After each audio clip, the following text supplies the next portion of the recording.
मध्य प्रदेश विधानसभा चुनाव में मतदाताओं ने अपना फैसला सुना दिया है और अब इंतजार है नतीजों का। लेकिन 17 नवंबर को हुई 76% से ज्यादा की वोटिंग किस पार्टी को फायदा पहुंचाएगी, इसको लेकर कयासों के साथ दावों का दौर तेज है। बीजेपी की लाडली बहना योजना को गेम चेंजर बताने के दावों पर कांग्रेस नेता अजय सिंह का बड़ा बयान सामने आया है। चुरहट से कांग्रेस उम्मीदवार और पूर्व नेता प्रतिपक्ष अजय सिंह ने कहा कि लाडली बहना योजना का असर हुआ है, लेकिन इससे सिर्फ 2% वोटों का अंतर आएगा। बीजेपी को सिर्फ 2% वोटों का फायदा पहुंचता हुआ नजर आ रहा है। कांग्रेस नेता अजय सिंह ने लाडली बहना का counter attack plan old pension को बताया है। उन्होंने कहा कि कांग्रेस की ओल्ड पेंशन लाडली बहना योजना का काउंटर अटैक है। प्रदेश में बदलाव की बयार है और कांग्रेस सत्ता के सिंहासन तक पहुंचेगी।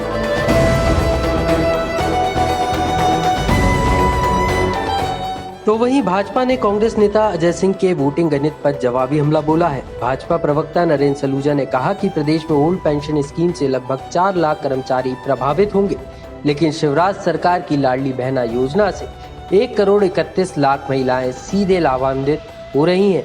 ऐसे में अजय सिंह का सियासी गणित बताता है कि कांग्रेस बीजेपी की लाडली बहना स्कीम से घबराई हुई है और महिलाओं का बड़ा वोट प्रतिशत बताता है कि बीजेपी पर महिला वोटरों का भरोसा बढ़ा है। वोटिंग का समीकरण समझे तो 2018 की तुलना में इस बार 2% महिला वोटिंग का प्रतिशत बढ़ा है। 2018 में 74.03% महिला वोटरों ने वोट का इस्तेमाल किया था। इस बार 76.03% महिलाओं ने वोटिंग की और इस बड़े प्रतिशत को लाडली बहना योजना का असर माना जा रहा है। 2018 में 75.98% पुरुष वोट और 74.03% महिला वोट डाले गए थे। 2023 की अगर हम बात करें तो 78.1% पुरुष वोटरों और 76.03% महिला वोटिंग हुई थी और 18 के मुकाबले कुल महिला वोट में 2.00% की वृद्धि दर्ज हुई है। प्रदेश में कुल वोटर 5,60,83,000 है। इनमें पुरुष वोटरों की संख्या 2,87,82,000 है, तो वहीं महिला वोटरों की संख्या 2,71,00,000 से ज्यादा है।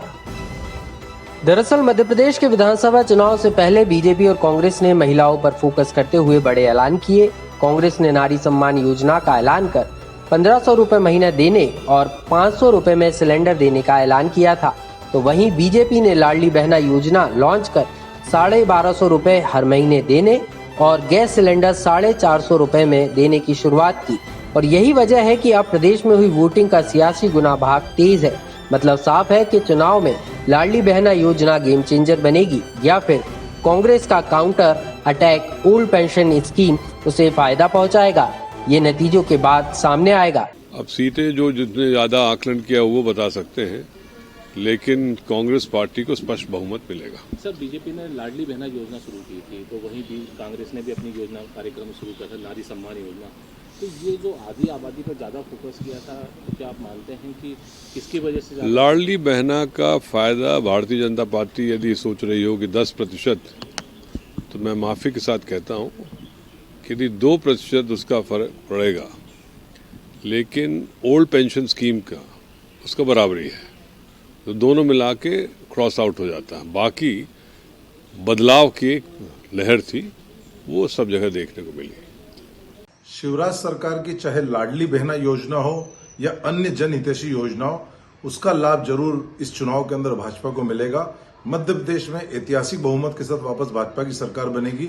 लाडली बहनों का जो उत्साह हमने इस चुनाव पे देखा, जो बूथ पर देखा, जिस प्रकार से हमने किसानों का उत्साह देखा, जो किसान सम्मान निधि की बात करें, युवाओं का उत्साह जो देखा, मुख्यमंत्री सीखो कमाओ योजना की बात करें, जो भाजपा की राष्ट्रवाद और देशभक्ति की जो नीति उसकी बात करें, तो निश्चित तौर पर हम कह सकते हैं कि इस बार चुनाव में 3 दिसंबर को हर हाल में ऐतिहासिक बहुमत के साथ 150 सीटों के साथ भाजपा की सरकार बनने जा रही।